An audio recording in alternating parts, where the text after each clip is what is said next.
नमो अरिहंताणं नमो सिद्धाणं नमो आयर्याणं नमो उवज्जायाणं नमो लोये सव्यसाहुणम् ओंकारं बिन्दुसंयुक्तं नित्यं ध्यायन्ति योगिनः कामदं मोक्षदं चैव ओंकाराय नमो नमः। अविरल शब्दगणोग प्रक्षालित सकलभूतलमलकलङ्क मुनिभिरुपासित तीर्था सरस्वती हरतु नो दुरितान् अज्ञानतिमिरान्धानां ज्ञानाञ्जनशलाकया चक्षुरुन्मिलितं येन तस्मै श्रीगुरुवे नमः। श्री परम गुरुवे नमः। परम्पराचार्य गुरुवे नमः। सकल कलुष विध्वंसकं श्रेयसां परिवर्धकं धर्म संबंधकं भव्य जीव मन प्रतिबोधकारकं पुण्य प्रकाशकं पापनाशकमिदं शास्त्रं श्री संयम प्रकाश नामधेयम् हास्य मूल ग्रंथ कर्तारे श्री सर्वज्ञ देवास्तुत्तर ग्रंथ कर्तारे श्री गणधर देवा प्रतिगणधर देवास्तेषां वचनानुसारम् आचार्य श्री कुंद कुंदामनाय आचार्य सूर्य सागरेण विरचितं श्रोतारे सावधानतया शृण्वन्तु। सावधानतया। मंगलम भगवान वीरो मंगलम गौतमो गणी मंगलम कुंद कुंदाद्यो जैन धर्मोस्तु मंगलम सर्वमंगल मांगल्यम सर्वकल्याणकारिकम प्रधानम सर्वधर्माणां जैनम जयतु शासनम जैनम जयतु शासनम जैनम जयतु शासनम। संयम प्रकाश नाम का यह ग्रंथ है श्रावकों के जीवन निर्माण के लिए रची गई यह सुंदर रचना। गहराइयाँ भी है, सरलता भी है। सरलता से समझ में भी आए और गहराई में जावें तो आनंद भी आवे। सब प्रकार का टेस्ट, सब प्रकार की चर्चाएं, अभ्यासियों के लिए भी, अनभ्यासियों के लिए भी, नए श्रोताओं के लिए भी, पुराने लोगों के लिए भी। करणानुयोग भी है, चरणानुयोग भी है, द्रव्यानुयोग भी है और प्रथमानुयोग के जगह जगह पर प्रसंग भी है। चारों अनुयोगों की बहुत सुंदर और समन्वित यह रचना हम आपके बीच में पढ़ रहे हैं। और इसी क्रम में जो चर्चाएं हमारी आपके बीच में चल रही है उसमें कल तक हम दया की चर्चा कर रहे थे। स्वदया पर दया, दया दया दया होनी चाहिए। साहब दया तो करो, दया करो। हर व्यक्ति ये कहता है दया करो, दया करो, दया होनी चाहिए। लेकिन दया किसके ऊपर करें? दया कौन करे? किस पर दया करें? दयालु बनना तो बहुत अच्छी बात है। अब स्वदया और परदया की बात कही। सारा जगत परदया में अटका हुआ है, लेकिन स्वदया भी कुछ होती है, ये इस जीव को खबर ही नहीं है। स्वदया भी कुछ होती है। अब इसको यही समझ में नहीं आता है कि स्वदया क्या चीज़ है। दया के नाम पर परदया ही दिखती है, दया के नाम पर दूसरे जीवों को बचाना ही दिखता है। दया करो का मतलब ये दिखता है, अरे अरे इनके ऊपर दया करो, देखो आपके यहाँ घर में चूहे बहुत हो रहे हैं, ऐसे मारो मत, दया करो इनके ऊपर। घर में कबूतरों ने आकर के घोंसले बना लिए, चिड़ियाओं ने आकर के घोंसले बना लिए, अरे अरे दया करो इनके ऊपर यार, देखो देखो बहुत ज़्यादा यहाँ फैल गए हैं, एक काम करो इनके ऊपर दया करो। माने हम हर जगह पर दया करने के लिए कहते हैं, करुणा करने के लिए कहते हैं। हमारा सबका भाव ये रहता है कि भैया दया तो होनी चाहिए, खूब करो दया। क्या दया नहीं करेंगे तो कैसे काम चलेगा? दया ही तो धर्म है। और वास्तव में कहा भी है दया धर्म का मूल है। दया धर्म का मूल कह करके भी पुकारा गया। ये भी बातें कल हमने आपके बीच में पढ़ी थी। इसलिए स्वदया इस जीव को समझ में नहीं आती। तो यहाँ आचार्य देव कह रहे हैं भैया स्वदया माने अपने आप को नीचे गिरने से बचाना, ये स्वदया है। अपने आप को संसार समुद्र में डूबने से बचाना, क्या ये दया नहीं है? अच्छा देखिए, जब कभी जिनागम में रक्षा का सवाल आता है, त्रस्त जीवों की रक्षा का सवाल आता है, रक्षा कीजिए, त्रस्त जीवों की रक्षा कीजिए, या फिर स्थावर काय और त्रस्त काय, 6 काय के जीवों की रक्षा कीजिए। जब ऐसी चर्चा आती है तो हमारा ध्यान यही जाता है, इनको बचाओ, इनको बचाओ, इनको बचाओ, यही जाता है। लेकिन भैया त्रस्त जीवों की रक्षा में मैं भी तो त्रस्त हूँ, इस और ध्यान क्यों नहीं जाता है? बतलाइए। जब हम त्रस्त जीवों की रक्षा की बात करते हैं तो हमारा ध्यान अपने आत्मा की रक्षा की तरफ क्यों नहीं जाता है? जब हम त्रस्त जीवों की रक्षा की बात करते हैं तो क्या हम त्रस्त नहीं हैं क्या? ठीक इसी तरह की बात यहाँ लागू होती है। जब हम जीव दया की बात कर रहे हैं, जीव दया, समझना, जीव दया की बात की तो बोले मैं कौन हूँ ये बताओ? बोले मैं भी जीव हूँ। जब आप जीव दया की बात कर रहे हो ना तो मैं कौन हूँ? बोले मैं भी जीव हूँ। तो मैं जीव हूँ तो अपने आप की दया जीव दया में शामिल होगी या नहीं होगी? क्या जीव दया की बात कर रहे हो ना, ये कौन है ये बताओ? इस देह देवालय के अंदर बैठा हुआ कौन है? कैसा? वो जीव है। मैं हूँ जीव तत्व, मैं हूँ जीव द्रव्य, मैं जीव हूँ, मैं जीव हूँ। तो फिर हम ये आपसे पूछ रहे हैं कि यदि मैं जीव हूँ तो फिर मेरी भी दया होनी चाहिए कि नहीं जीव दया में? जब भी जीव दया की चर्चा चलती है तो पर ही क्यों दिखाई देता है? जबकि यहाँ आचार्य देव कहना चाहते हैं भैया इस जीव दया में स्वदया प्रमुख है। जिस व्यक्ति ने अपने आप की दया नहीं की, अरे जैसे अपने ऊपर ही दया नहीं है वो दूसरे के ऊपर क्या दया करेगा? जिसे अपनी ही परवाह नहीं है, जो खुद ही खाता पीता नहीं हो वो दूसरे को क्या खिलाएगा? जिसको खुद को खाने पीने का शौक नहीं हो वो दूसरे को भी नहीं खिला सकता है। जिसको खुद को घूमने फिरने का शौक नहीं हो वो दूसरे को क्या घुमाएगा? देखो बहुत प्रैक्टिकल बातें हैं। जिनको खुद को घूमने फिरने का शौक होता है ना वीनू भाई, वो किसी आने वाले मेहमान को भी घुमाते हैं। जिनको खुद को स्वाध्याय का शौक होता है वो दूसरों को स्वाध्याय में लगाते हैं। जिनको खाने का शौक होता है वे दूसरों को खिलाते हैं। तो बिल्कुल कितना प्रैक्टिकल है ये दर्शन, जो अपना दर्शन है। यही बात यहाँ कह रहे हैं भाई साहब। जो अपने आप को ही नहीं बचा सकता वो दूसरे को क्या बचाएगा? अच्छा भाई साहब आपको तैरना आता है कि नहीं आता है? कि नहीं आप तैरोगे तो बचा लूँगा आपको। क्या आपको खुद को आता है? कि नहीं मुझे तो नहीं आता है, लेकिन आप डूब रहे होंगे तो आपको ज़रूर बचाऊँगा। कैसे बचाएगा? जिसको बचना स्वयं आता है उसे बचाना आता है। जिसे बचना नहीं आता उसे बचाना भी नहीं आ सकता। क्या ये जैन दर्शन कितना सुंदर दर्शन है। ये जैन दर्शन कह रहा है आपको खुद को बचना आता है क्या कि नहीं आता, लेकिन बचा लूँगा। कि क्या खाक बचाएगा? स्वयं बच जाए वही बड़ी चीज़ है। इसलिए स्वयं कैसे बचें इसका नाम स्वदया है। स्वयं भटकन से कैसे बचें इसका नाम स्वदया है। स्वयं की अधोगति न होवे इसका नाम स्वदया है। चतुर्गति में परिभ्रमण न होवे इसका नाम स्वदया है। मैं विषय कषाय वासनाओं में नहीं उलझूंगा, ये परिणाम, ये दृढ़ता अंदर में आना, इसका नाम स्वदया है। मिथ्या दृष्टि नहीं होना, इसका नाम स्वदया है। इस स्वदया को हमारे यहाँ जनागम में प्रधान कहा गया है। ये स्वदया प्रधान है। अब प्रधान क्यों है सो सुनिए बात कहते हैं।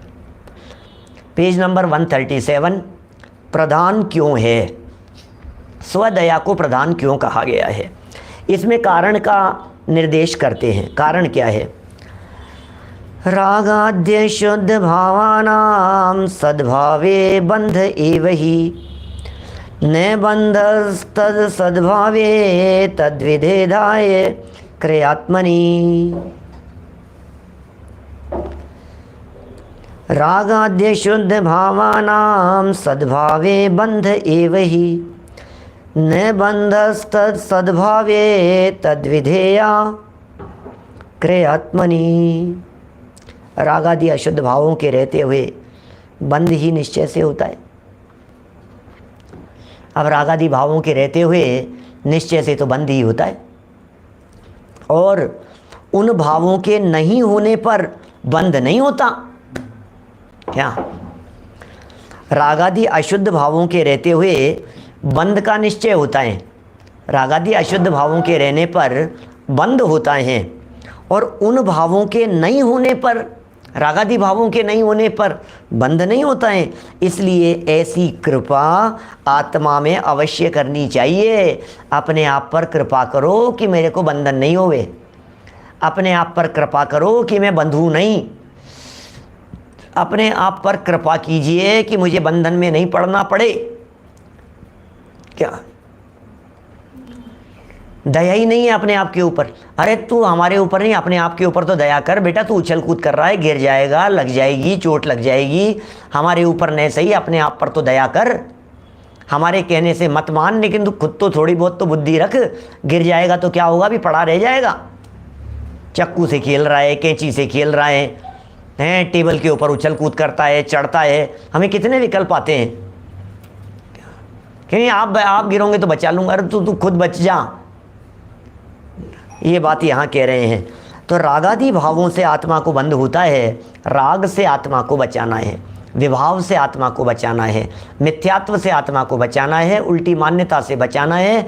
ये उल्टी मान्यता अपना कृत्य है, ये विभाव भाव अपना कृत्य है, ये विभाव भाव अपना किया धरा है।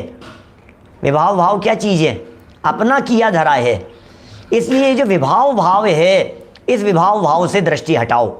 ये विभाव भाव मत करो। ये विभाव भाव यदि नहीं होगा ना तो हम बच जाएंगे। बस यही अपनी दया है। इसे ही स्वदया कहते हैं, इसे ही सुरक्षा कहते हैं। देखिए, इस प्रकार कृपा एवं दया जब आत्मा में उत्पन्न हो जाती है, क्या इस प्रकार कृपा एवं दया जब आत्मा में उत्पन्न हो जाती है, तब उसका संसार निकट रह जाता है। इसलिए मुमुक्षु जीवों को दयालु होना अत्यंत आवश्यक है। अब देखिए, दया के गीत गाए जावे और कोई व्यक्ति परदया में अटक करके रह जावे तो कहते हैं उसने जनागमी नहीं पढ़ा, उसने जैन शास्त्रों के मर्म को समझा नहीं। दया के नाम पर गाय को घास या चारा डालता रहा, दया के नाम पर बंदरों को केले खिलाता रहा, दया के नाम पर कबूतरों को ज्वार डालता रहा, दया के नाम पर कहीं पशुओं के लिए देता रहा। क्या आपके यहाँ साउथ अफ्रीका में हाथियों की रक्षा के लिए देता रहा? हाथी दांत के कारण हाथी बहुत मारे जाते हैं वहाँ अफ्रीका में, हाथी दांत की वजह से। और हाथियों को मार देते हैं तो उनके जो छोटे छोटे से बच्चे होते हैं वे अनाथ रह जाते हैं। इतने छोटे छोटे से बच्चे देखे हमने, अपनी कमर तक के, 2-2 ढाई फीट के, बोलो हाथी, एलिफेंट की बात कर रहा हूँ। छोटे छोटे से बच्चे देखे हमने वहाँ। अब वो आते हैं, अब उनके लिए दया गवर्नमेंट बराबर व्यवस्था करती है, उनको ऐसे बड़ी बड़ी बोतलों के अंदर दूध पिलाती है, लोग उसके लिए दान देते हैं। खूब दान दिया हमने उसके लिए। किसके लिए दिया भाई साहब? पशुओं की सुरक्षा के लिए दिया।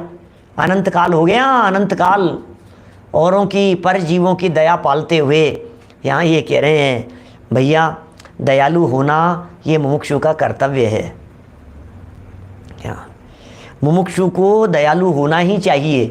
क्या ये जो कह रहे हैं स्वदया तो ख्याल में ही नहीं है, स्वदया को तो कोई जानता ही नहीं है, स्वदया की तो खबर ही नहीं है। ये बल्कि ये और हो रहा है, दूसरे जीवों की दया करने में अपनी अदया हो रही है।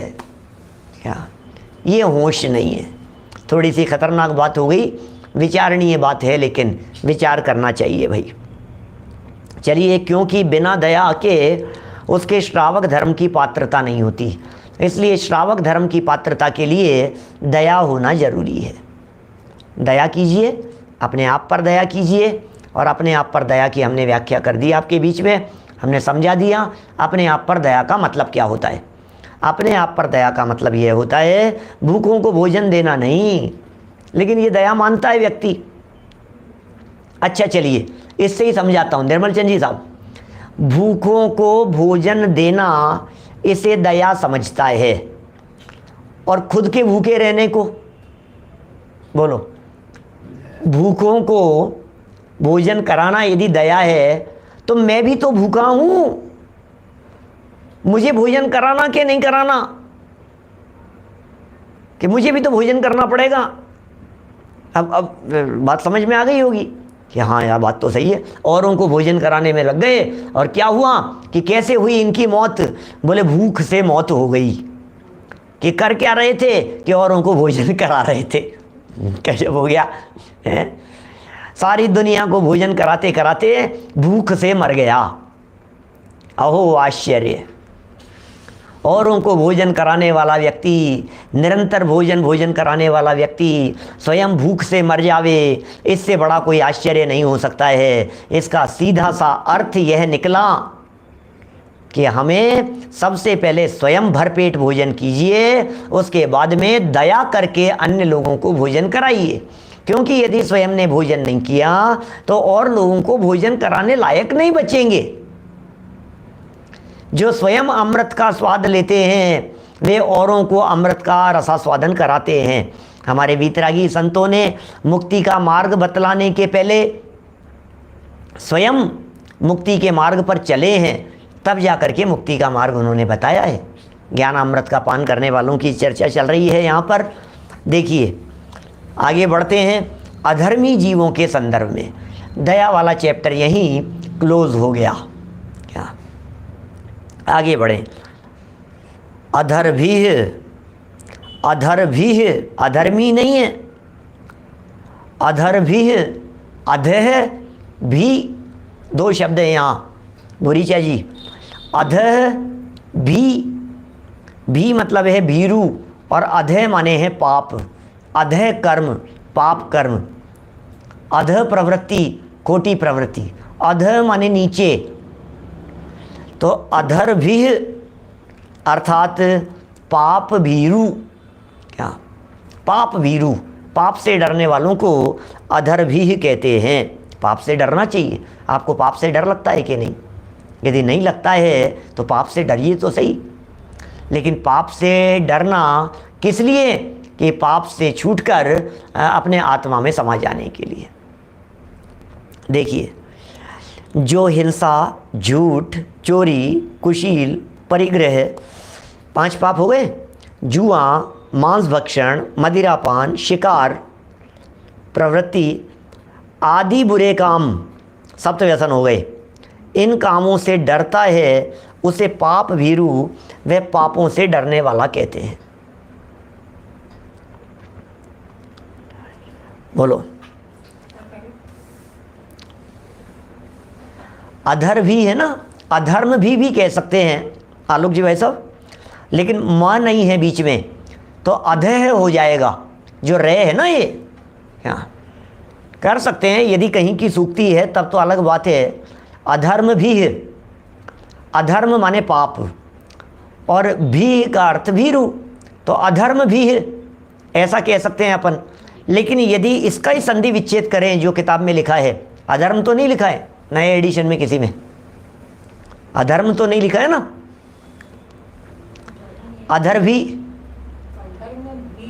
अधर्म भी, अच्छा मैं है बीच में, मैं लिखा हुआ है, अच्छा मेरी पुस्तक में नहीं है तो मुझे जोड़ना चाहिए इसका मतलब।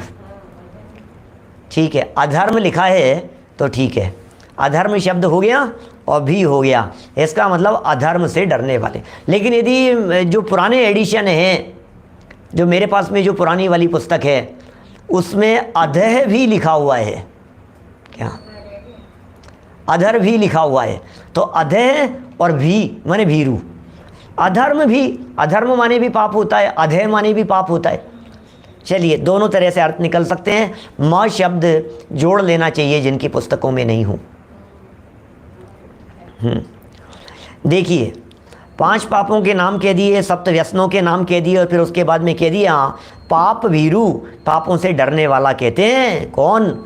जो व्यक्ति पाप से डरने वाला है वही व्यक्ति श्रावक कहलाने के योग्य है। अरे पाप से तो डरो, जगत में भी ऐसी कहावतें चलती है अनेक बार।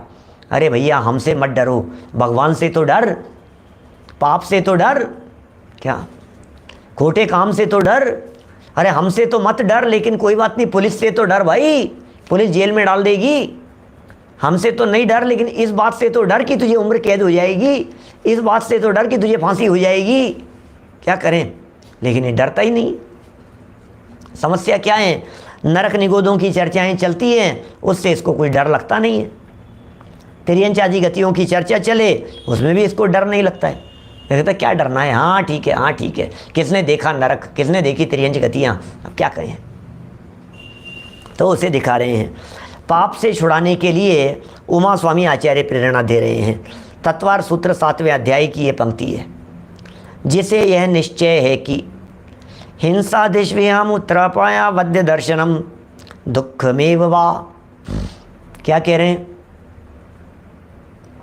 क्या हिंसा, झूठ, चोरी, कुशील और परिग्रह, इन पापों से इस लोक में, अब डरा रहे हैं, देखो आपको डरा रहे हैं, ये डरना भी जरूरी है। और कभी कभी देखो प्रकरण वाली बात है भाई साहब, आज प्रकरण ये चल रहा है तो हम डरने की बात कह रहे हैं, और कभी डरा डरा करके जब डरने के प्रकरण चल रहे होंगे तब हम ये कहेंगे डरना मत, कोई बात नहीं, कि साहब नरक जाएगा, कि कोई बात नहीं, हमें डर नहीं है।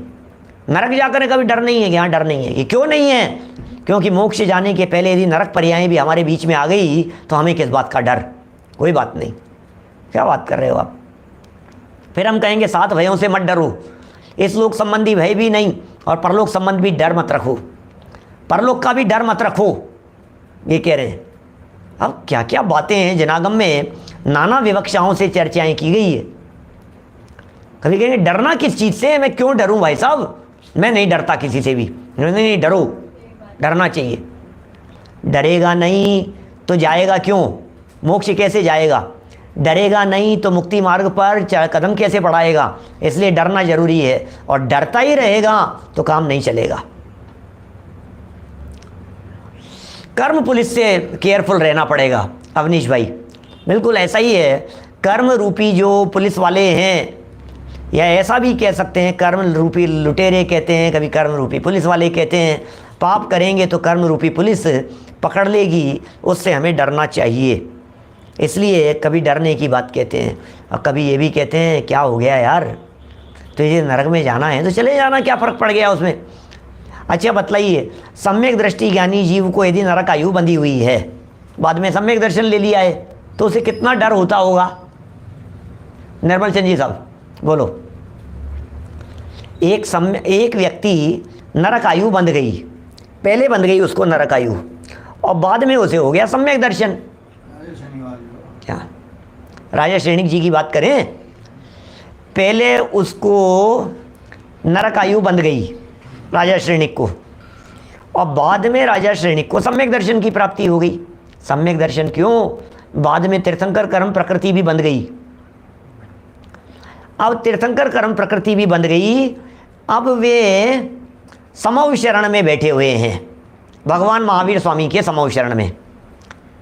और भगवान महावीर स्वामी के समव शरण में बैठे हैं, सम्यक दृष्टि हैं, तीर्थंकर कर्म प्रकृति उनको बंध रही है, मर कर के पहले नरक में जाएंगे, उन्हें पता नहीं है अभी।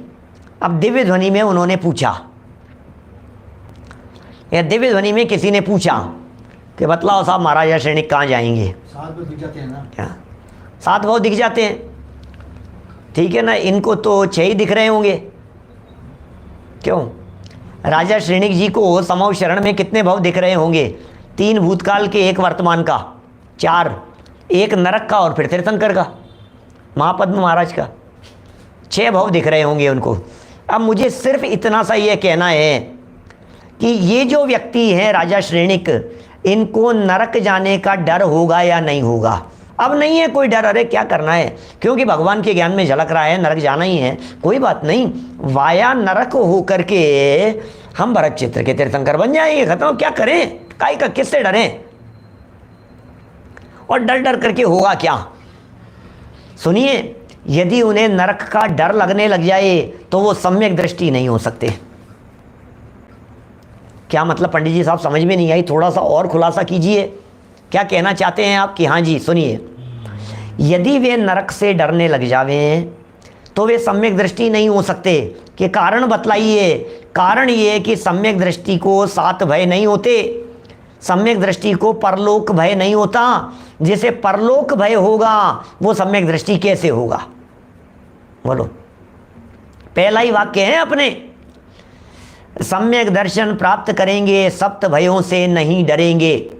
अब इसे परलोक का डर, अरे क्या होगा, अरे क्या होगा, हे भगवान आपने, महावीर भगवान आपने क्या कह दिया, नरक में, पहले नरक में जाऊंगा, हे भगवान टालो इसको, अब कैसे टालूं मैं नरक में नहीं जाना चाहता, मुझे नरक में, एक तरफ तो कह रहे हो तीर्थंकर बनेगा, दूसरी तरफ कह रहे हो नरक में जाएगा, अब ये क्या क्या होगा? अरे कुछ नहीं है, कोई बात नहीं, अभी हो गया जो हो गया, क्या करो, लेकर के बैठे रहेंगे उसको, कोई बात नहीं। भविष्य निश्चित है, एक एक पर्याय नक्की है। जब भविष्य की एक एक पर्याय नक्की है तो मैं क्या विकल्प करूं? हे प्रभु, जब आपके ज्ञान में झलक रहा है तो मेरे विकल्पों से क्या होगा? आपके ज्ञान पर मुझे पूरा भरोसा है, आपके ज्ञान पर भरोसा है मेरे को पूरा। ये कह रहे हैं भाई साहब, ये क्या बात कह रहे हैं यहाँ? डरता है कि नहीं डरता है? नहीं डरता है। तो फिर यहाँ क्या कह रहे हैं? डरना कि नहीं डरना? कि जरूर डरना। क्या बोलो? सामने से प्रश्न पूछ रहे हैं, राजा श्रेणिक ने ऐसा क्या किया जो नरक जाना पड़ा? राजा श्रेणिक ने भगवान के समूह शरण में आने के पहले, जैन धर्म, जैन कुल स्वीकार करने के पहले, जैन मुनिराजों के का घोर विरोधी था, जैन धर्म का कट्टर विरोधी था। एक मुनिराज तपस्या कर रहे थे और उनके गले में मरा हुआ सर्प डाल दिया था। ये घोर अपराध, घोर पाप, विरोध का नरक आयु बांध ली थी उसने। क्या करें? यशोधर मुनिराज के गले में मरा हुआ सर्प डाला था। चलिए यहाँ क्या कह रहे हैं? डरा रहे हैं। डराना भी जरूरी होता है, कभी डराना जरूरी होता है। देखो, व्यक्ति ने पाप कर रहा हो तो डराना पड़ता है। ध्यान देना, दो तरह की बात कह रहा हूँ। व्यक्ति ने यदि पाप कर रहा है, दो वाक्य कहना चाह रहा हूं, ध्यान दीजिएगा, बहुत महत्वपूर्ण बात है। व्यक्ति यदि पाप कर रहा है निर्भीकता से तो उसे फल दिखा करके डराया जाता है, एक बात। और कोई व्यक्ति पाप करके डरा हुआ है तो उसके डर को भगाया जाता है। क्या कहा? दो बातें कह दी मैंने। यदि कोई व्यक्ति पाप कर रहा है तो उसे डराएंगे। चोरी कर रहा है तू, शर्म नहीं आती तेरे को, पुलिस पकड़ के ले जाएगी तेरे को, उसे डराएंगे, आगे नहीं करूंगा, अब नहीं करूंगा। पाप कर रहा है ना, विषय भोगों में उलझाए, फंसा हुआ है, क्या कर रहा है ये, उसे डरा रहे हैं, नरक दिखा रहे हैं, निगोद दिखा रहे हैं, उसे डराने का काम करेंगे। अब दूसरे व्यक्ति की बात करो। अब दूसरा व्यक्ति ऐसा है जो डरा हुआ है, अरे मैंने बहुत पाप किए हैं, हे भगवान मेरे पता नहीं क्या होगा, मेरे को बहुत डर लग रहा है, मैं तो मरा, मैं तो आपको पता नहीं है मैंने क्या क्या किए हैं। तो फिर उसके डर को भगाया जाता है। डरे मत, कोई बात नहीं, बीती ताही विसार दे। क्या? जो बीत गई है उसे भूल जा, कोई बात नहीं, डरने की ज़रूरत नहीं है, चिंता मत कर, भगवान के ज्ञान में झलक रहा है। जो होना था सो हो गया, आगे की सुध ले, आगे को संभाल, भविष्य को संभाल, पास्ट को मत देख, देखना बंद कर दे। जो कर दिया। प्राग भाव जान करके, वाह सचिन जी, प्राग भाव जान करके, एक समय की पर्याय जान करके, क्षणिक पर्याय जान करके हटा दे उसे। क्या समझ में आ रही है? ये बातें कैसी गजब की बातें हैं। ये जिनागम है भाई साहब, यहाँ बैलेंस रख करके बात की जाती है, यहाँ रोगी को देख करके उपचार किया जाता है। जब आप वैद्य जी के यहाँ जाते हैं तो एक ही औषधि सबको नहीं देते हैं। चाहे आंखों के डॉक्टर के चले जाओ, चाहे पेट के डॉक्टर के चले जाओ, कहीं भी चले जाओ आप, सबको एक जैसी दवाई नहीं दी जाती है। क्या कमल जी बढ़िया थे साहब, सबको एक जैसी दवाई थोड़ी ना दी जाती है, जैसा मरीज वैसी दवा। निश्चयाभासी को अलग प्रकार की दवा देंगे, व्यवहाराभासी को अलग प्रकार की दवा देंगे। व्यवहाराभासी को निश्चय की प्रधानता वाली बात कहेंगे, निश्चयाभासी को व्यवहार की प्रधानता वाली बात कहेंगे। अब प्रॉब्लम ये है, निश्चयाभासी निश्चय की बातें पढ़ता है, व्यवहाराभासी व्यवहार की बातें पढ़ता है। तो पापियों को पाप का फल दिखा करके डराया जाता है, पापियों को पाप से हटाने के लिए उसका फल दिखाया जाता है। और जो पाप से डरे हुए लोग हों उन्हें डर निकाल करके अपने ज्ञायक स्वभाव की पवित्रता दिखाई जाती है। अरे ये पाप कर्म का उदय तेरा कुछ बिगाड़ने में समर्थ नहीं है, अरे इस पाप कर्म के उदय से तेरा कुछ नहीं बिगड़ता है क्या भाई देवेंद्र जी, इस पाप कर्म के उदय से तेरा कुछ नहीं बिगड़ता है, पाप कर्म के उदय ने तेरा क्या बिगाड़ लिया, कोई बात नहीं। अब जो किया था सजा मिल गई सो मिल गई, मिलेगी जो मिल जाएगी। नरक में, अरे भाई नरक में, अरे तेरे क्या फर्क पड़ जाएगा, तू यहाँ ज्ञाता है नरक में भी ज्ञाता रहना, तू यहाँ ज्ञायक है नरक में भी ज्ञायक रहना, तू यहाँ भगवान आत्मा है वहाँ भी भगवान आत्मा रहेगा। जैसा यहाँ त्रिकाली ध्रुव चैतन्य परम पारिणामिक भाव वाला है, वैसे नरक में भी परम पारिणामिक भाव वाला रहेगा। क्या फर्क पड़ गया ये बता तो सही, क्या बोलो, कितने विचारणीय बातें हैं। इसलिए यहाँ फिलहाल तो डराने की बात कर रहे हैं, इसलिए डरा रहे हैं कि शायद हो सकता है हम हिंसा करते हुए हमें डर नहीं लग रहा है, इसलिए डरा रहे हैं कि हम कुछ भी अपशब्द बोलते हैं हमें डर नहीं लग रहा है। क्या करें भाई साहब, हमें डर ही नहीं लगता है, इस जीव को पाप से नहीं डर लगता है। टोडरमल जी साहब ने मोक्ष मार्ग प्रकाशक 20 नंबर पेज पर लिखा, अरे अरे जिस संसार के दुखों से डरकर तीर्थंकर आदि जीव भी छोड़ करके चले गए, ये कैसा सुभट है। ओह, इसे डर नहीं लग रहा है, ये कैसा सुभट है। क्या करें, सुभट है ये, चिकने घड़े जैसा है, इसके असर ही नहीं होता है। रोज सुनता है लेकिन असर नहीं होता है, रोज सुनता है, इसलिए रोज चोट पड़नी चाहिए, रोज चोट पड़नी चाहिए। कहने को तो ऐसी बातें भी हो सकती है, अरे यार पंडित जी क्या साधारण साधारण सी बातें हैं पंडित जी, इनमें क्या दम है पंडित जी साहब, क्या बातें तो साधारण ही है। क्या नरक तो नरक ही है, बात तो सच्ची है संजय जी, नरक तो नरक ही है, लेकिन नरक में जो देह होगी वो मेरी है कि नहीं है ये बतलाइए। जो सम्यक दृष्टि भेद विज्ञानी जीव नरक में रहते हुए भी अपने आप को उससे भिन्न अनुभव करते हैं, उन्हें कोई फर्क नहीं पड़ता है। अरे क्या फर्क पड़ गया भैया, हम तो भिन्न ज्ञायक तत्व हैं। ये बातें कैसी है, सारा खेल वेद विज्ञान का है। शरीर मेरा है ये तकलीफ है और शरीर मेरा नहीं है, बोले कोई तकलीफ नहीं है। वेद विज्ञान का बल है, वेद विज्ञान का अभ्यास करो, बल है वेद विज्ञान का। देखिए क्या कह रहे हैं यहाँ, हिंसा दिश्विया मूत्रा पाया वद्य दर्शनम दुखमेव वा, 2 सूत्र दिए हैं 7वें अध्याय के। हिंसा, झूठ, चोरी, कुशील और परिग्रह, इन पापों से इस लोक में राजदंड मिलता है। हिंसा करने वाले को गवर्नमेंट सजा देती है, समाज दंड मिलता है, अकेला राजदंड नहीं समाज भी दंड देती है। निंदा मिलती है, निंदा, अपमान होता है अपमान, अरे ये चोर है, अरे ये चोर है, क्या ये तो पापी है, ऐसा निंदा आदि के कष्ट ये तो हो गए इस लोक में। 2 बातें बतलाएंगे, इस लोक में राजदंड, समाजदंड और निंदा, 3 तरह से सजा मिल गई इस लोक में। पुलिस ने सजा दे दी, गवर्नमेंट ने सजा दे दी, राजदंड। समाजदंड, समाज ने सजा दे दी, समाज ने निकाल दिया, समाज बाहर कर दिया, जात बाहर कर दिया। फिर ये कह रहे हैं या फिर निंदा होती है, चारों तरफ निंदा का वातावरण फैल गया, क्या करूं, अखबारों में खबरें बन गई, अरे यार ये कैसे, ये कैसे। फिर अब बापूजी छाए हुए हैं सब अखबारों में, अब क्या करो बोलो, सब ऐसे ही चलता रहता है, कहीं कुछ कहीं कुछ कहीं कुछ। अब ये क्या हो गया है, तो ये तो हो गए इस लोक संबंधी। तथा परलोक में नरक निगोध गति संबंधी भयानक कष्ट भोगने पड़ते हैं। अब परलोक में भी कष्ट भोगने पड़ेंगे। नरक और निगोध 2 शब्द मिलते हैं, अब क्या करें। वास्तव में तो तिर्यंच में भी अपार दुख है और मनुष्य में कहाँ शांति है, सब जगह पर अशांति है, लेकिन ये दुख भोगने पड़ते हैं, कष्ट भोगने पड़ते हैं। हिंसादिक पाप दुख ही है। दुखमेव वा जो सूत्र दिया है ना उमा स्वामी आचार्य देव ने, दुखमेव वा, ये बहुत मार्मिक सूत्र है। ये दुखमेव वा कह करके बड़ी गजब की बात कही है। पहले तो ये पिछले सूत्र में तो ये कहा कि भैया दुख मिलेगा, दुख मिलेगा, इसके फल में दुख मिलेगा, पाप भुगतना पड़ेगा। अब यहाँ कह रहे हैं दुख मिलेगा नहीं, दुख ही है।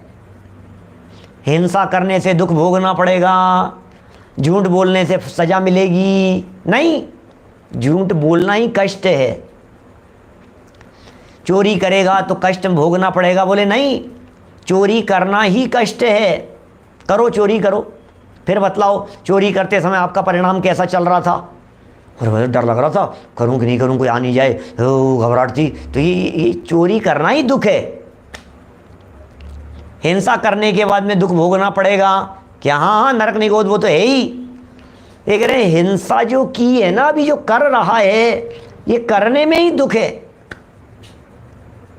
दुखमेव वा, ऐसा कह रहे हैं, हिंसादि पाप दुख ही हैं, क्योंकि इनसे भविष्य में दुख होता है। इसलिए दुखों के कारण होने से उपचार से दुख रूप कहा है।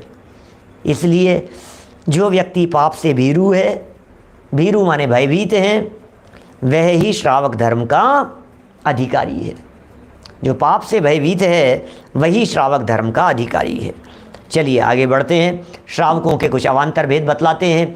पीछे हमने 3 प्रकार के श्रावकों की चर्चा की थी, उन्हीं की चर्चा यहाँ आगे विस्तार से की जा रही है ना। मैंने 3 प्रकार के भेद बतलाए थे। पहला पाक्षिक श्रावक, दूसरा नैष्ठिक श्रावक, तीसरा साधक। अब पाक्षिक कौन होते हैं, नैष्ठिक क्या हैं और साधक का क्या स्वरूप है, ये 3 भेद बतला करके फिर 3 में भी जगन्य मध्यम उत्तम की दृष्टि से 3 भेद बतलाकर 9 कर देंगे, है ना, और फिर उनका स्वरूप बतलाएंगे। देखिए, श्रावकों के मूल भेद और अवान्तर भेद। श्लोक पढ़ रहे हैं यहाँ से अपन। श्रावकस्य त्रयो भेदाः पाक्षिको नैष्ठिकस्तथा साधकस्तु तृतीयः स्यात् प्रत्येकं भवति त्रिधा। पाक्षिकस्य त्रयो भेदाः ध्रुवन्ति सर्वदर्शिनः उत्तमो मध्यमश्चापि जगन्यः पाक्षिको मतः। जगन्यः पाक्षिकश्चायं धत्ते मूलगुणाष्टकं जहाति सर्वमिथ्यात्वं दुर्गति दुःखदायकं। श्रद्धा धत्ते जिनेन्द्रेषु सर्वदर्शीषु पाक्षिके ग्रंथेषु तत्प्रणीतेषु निर्ग्रंथेषु सुसाधुषु। क्या कह रहे हैं, सुनिए। श्रावक के पाक्षिक, नैष्ठिक और साधक, ये 3 भेद हैं। 3 भेद पहले पढ़े थे, नाम तो बराबर याद है हमारे को। इन भेदों का पहले भी उल्लेख कराए हैं, 3 भेदों का पहले भी उल्लेख कराए हैं। अभी तक जो चर्चा चल रही थी ये श्रावक होने की पात्रता की चर्चा चल रही थी, अभी श्रावकों की चर्चा नहीं चल रही थी। इतने दिन से कि पाप भीरू होना चाहिए, उसके हृदय में दया होनी चाहिए, अनुकंपा का परिणाम उसके हृदय में होना चाहिए, धर्म श्रवण करने वाला होना चाहिए, और क्या, इंद्रियों को वश में करने वाला होना चाहिए, किए हुए के उपकार को नहीं भूलने वाला होना चाहिए, ज़्यादा उतावलापन उसमें नहीं होना चाहिए, कृतज्ञ होना चाहिए, प्राज्ञ होना चाहिए, माने थोड़ा सा समझदार होना चाहिए, आर्य अच्छी संगति करने वाला होना चाहिए, युक्ताहार विहार होना चाहिए, है ना। ये सब कितनी कितनी बातें कही।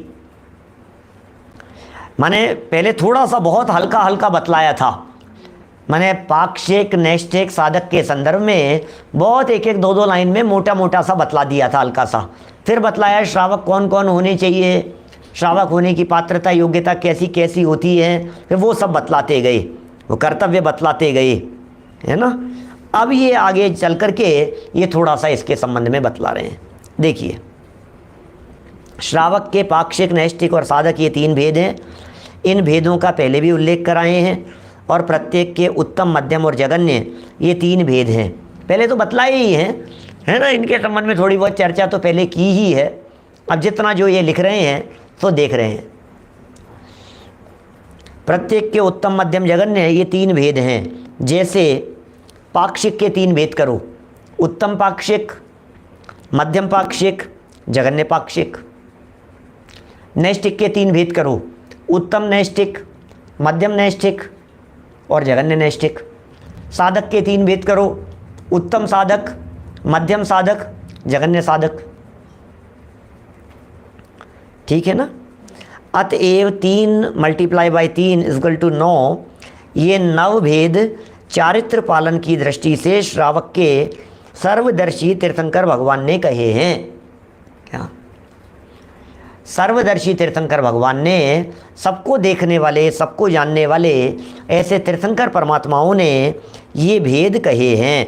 चारित्र पालन की दृष्टि से ये भेद कहे गए हैं। माने श्रावक कौन है? जो चारित्र पाले, वही श्रावक है ना। श्रावक संज्ञा हमने पहले भी कहा था आपसे, पंचम गुणस्थान से श्रावक संज्ञा होती है। श्रावक कौन होता है? बोले पंचम गुणस्थान से संज्ञा है। श्रावक संज्ञा पंचम गुणस्थान से बनती है। अब उनमें भी पाक्षिक, नैष्ठिक और साधक। अब पाक्षिक के अंदर भी कितने वेरिएशन आ जाएंगे, नैष्ठिक में कितने वेरिएशन होंगे, साधक में कितने वेरिएशन होंगे उसमें। यदि ये वेरिएशन नहीं हुए तो फिर सबकी प्रवृत्ति, सबका आचरण, सबकी लाइफ स्टाइल सब एक जैसी होनी चाहिए। लेकिन चूंकि परिस्थितियां एक जैसी नहीं होती हैं, इसलिए मनस्थिति भी एक जैसी नहीं होती है। क्या करें? सुदर्शन दोड़ल जी क्या कह रहे हैं बतलाइए। 139 नंबर पेज पे देखिए, जगन्य पाक्षिक की चर्चा कर रहे हैं यहाँ। सबसे पहले जगन्य पाक्षिक किसका नाम है? अरे जगन्य पाक्षिक का मतलब सुनिए, श्रावक 3 थे ना, साधक सबसे पहले पाक्षिक, नैष्ठिक और साधक। साधक तो उत्तम श्रावक है, नैष्ठिक उससे हीन स्तर वाला है, पाक्षिक उससे भी हीन स्तर वाला है। अब पाक्षिक जो है ना, ये पाक्षिक श्रावक सबसे निम्न लेवल वाले की बात कर रहे हैं, पाक्षिक श्रावक की। अब ये पाक्षिक श्रावक, ये पाक्षिक श्रावक भी 3 प्रकार का है। इसके भी 3 हिस्से कर दो, इस पाक्षिक के, पाक्षिक के नीचे 3 कर दो। तो बोले पाक्षिक के अंदर उत्तम पाक्षिक, मध्यम पाक्षिक, बोले जघन्य पाक्षिक। अब श्रावक के भेदों में हीन से हीन स्तर वाला हो गया जघन्य पाक्षिक। माने कोई व्यक्ति यदि श्रावक है तो मिनिमम से मिनिमम उसकी क्या क्वालिफिकेशन होनी चाहिए, मिनिमम से मिनिमम उसके चारित्र का स्तर क्या होना चाहिए, इसका नाम जघन्य पाक्षिक कह रहे हैं। इसका मतलब यदि हम किसी भी एंगल से अपने आप को श्रावक कहलाने के योग्य समझते हैं तो एक बार थोड़ा सा देख लेवें कि यहाँ हमारी क्या स्थिति है। इनमें जघन्य पाक्षिक उसे कहते हैं जो कि श्रावकों के 8 मूल गुणों, माने 5 उदुम्बर फलों का तथा मध्य मांस और मधु के त्यागने को धारण करता है। क्या क्या कह रहे हैं? जघन्य पाक्षिक किसे कहते हैं? 8 मूल गुणों का धारण करता है, वो जघन्य पाक्षिक हैं। क्या अभी तो जघन्य पाक्षिक किसका नाम? अरे 8 मूल गुणों का पालन करते हैं क्या? व्यवहार से तो करो, उपचार से तो करो, मोटा मोटा तो करो। जिसके जीवन में ये 8 मूल गुणों का पालन नहीं है, उसके पंचम गुणस्थान नहीं हो पाएगा जघन्य पाक्षिक की दृष्टि से देखो तो आप। तथा दुर्गति के दुख देने वाले मिथ्यात्व को छोड़ देता है, इतना होना चाहिए। ये तो मोटे मोटी बात कह रहे हैं। आपने दुर्गति के कारणभूत मिथ्यात्व को छोड़ा क्या? अब यहाँ मिथ्यात्व शब्द का प्रयोग मोटे मोटे मिथ्यात्व के संदर्भ में है, उसे छोड़ा कि नहीं छोड़ा, मिथ्यात्व छोड़ दिया, इसका मतलब सम्यक दृष्टि हो गई। फिर 8 मूल गुणों का पालन कर लिया, 5 उदंबर फलों का त्याग हो गया, मध्य मांस मधु का त्याग हो गया, तो मिनिमम है इतना। तो देखिए नीचे कह रहे हैं, ये मिथ्यात्वादी के संदर्भ में कुछ विशेष बात कह रहे हैं। जघन्य पाक्षिक कहलाने के लिए मिथ्यात्व का त्याग महत्वपूर्ण है। क्या जघन्य पाक्षिक कहलाने के लिए मिथ्यात्व का त्याग महत्वपूर्ण है। और मिथ्यात्व का त्याग क्या होता है, कैसे होता है, इसे 4 लाइनों में बड़ा सुंदर समझाया है। पढ़ें 4 लाइनें। मिथ्यात्व का त्याग कैसे करें साहब, मिथ्यात्व का त्याग कैसे करें साहब। अब विस्तार तो बहुत है मिथ्यात्व में भी, अब कहाँ तक मिथ्यात्व का विस्तार करते रहे। अथाह विस्तार है मिथ्यात्व का। लेकिन संक्षेप में मोटे मोटे तौर पर ऐसा मोटा मिथ्यात्व तो नहीं हो को देव को गुरु को धर्म जैसा। तो तथा वीतराग सर्वज्ञ तीर्थंकरों में एवं उनके बताए हुए शास्त्रों में, प्रथमानुयोग, करणानुयोग, चरणानुयोग और द्रव्यानुयोग रूप शास्त्रों में। तो वीतराग सर्वज्ञ तीर्थंकरों में एक चीज़ हो गई, ये हो गए भगवान, ये हो गए देव, एवं उनके बताए हुए प्रथमानुयोग, करणानुयोग, चरणानुयोग और द्रव्यानुयोग रूप शास्त्रों में। इसका मतलब हो गया जिनवाणी में, मतलब शास्त्र में। पहला हो गया देव में, दूसरा हो गया शास्त्र में। तथा बाह्य और अंतरंग परिग्रह रहित साधु गुरुओं में श्रद्धा रखता है। ओह, अंतरंग और बहिरंग परिग्रह रहित साधु गुरु में श्रद्धा रखता है। इसका मतलब देव में श्रद्धा रखता है, शास्त्र में श्रद्धा रखता है, और जो अंतरंग और बहिरंग परिग्रह रहित गुरुओं में श्रद्धा रखता है। किसमें श्रद्धा रखने की बात होगी? देव में। देव कैसे हैं? तीर्थंकर आदिक, और तीर्थंकर के पहले भी लगा दिया वीतराग और सर्वज्ञ, क्योंकि देखिए तीर्थकृत समयानाम चे परस्पर विरोधते सर्वेशाम आप्तता नास्ति कश्चित् देव भवेत् गुरु। समंत भद्राचार्य कह रहे हैं। हाँ, कौन से तीर्थंकरों की बात कर रहे हो? तीर्थकृत समयानाम चे परस्पर विरोधते है। तीर्थकृत, हम तीर्थंकर हैं, हम तीर्थंकर हैं, हम भी तीर्थंकर हैं, आपको पता है क्या? अरे क्या बात कर रहे हो यार, किसे तीर्थंकर कहते हैं? जो धर्म तीर्थ चलाता है उसे तीर्थंकर कहते हैं कि नहीं साहब? हर धर्म वाले अपने आप के गुरुओं को तीर्थंकर कह सकते हैं, धर्म प्रवर्तकों को तीर्थंकर कह सकते हैं, तीर्थ चलाया है इन्होंने। तो हमारे समंत भद्राचार्य कहते हैं भैया एक बात बतलाओ, इनमें परस्पर में विरोध क्यों है? क्या? तीर्थकृत समयानाम च परस्पर विरोधते है, इनमें परस्पर विरोध क्यों है? क्या? और यदि इनमें विरोध है तो सर्वेशाम आप्तता नास्ति, सबके भगवान पना नहीं हो सकता है, तीर्थंकर पना नहीं हो सकता है। तो तीर्थंकर के पहले यहाँ देव पने में शर्त लगा दी, वीतराग और सर्वज्ञ होने चाहिए। वीतराग सर्वज्ञ तीर्थंकरों के ऊपर श्रद्धा रखता है, चारों अनुयोग रूप शास्त्रों पर श्रद्धा रखता है, और दोनों प्रकार के परिग्रह के त्यागी साधुओं पर श्रद्धा रखता है। बहिरंग और अंतरंग दोनों ही प्रकार के परिग्रह रहित, अंतर से राग छोड़ा, बाहर से वस्त्र रे, ये परिग्रह रहित जो श्रद्धा रखता है, अर्थात जो सम्यक दृष्टि होकर अष्टमूल गुणों को धारण कर समस्त मिथ्यात्व विषय का त्याग करता है, उसे जगन्य पाक्षिक कहते हैं। इसका मतलब जगन्य पाक्षिक के लिए क्या कहिए? पहले तो सम्यक दृष्टि हो, पहले तो मिथ्यात्व का त्याग हो, और फिर उसके बाद अष्टमूल गुणों का धारण हो। ये प्रतिज्ञाबद्ध हो गया ना, ये धारण करने की बात आ गई। तो इस तरह से जिसके जीवन में बातें होगी उसे जगन्य पाक्षिक कहते हैं।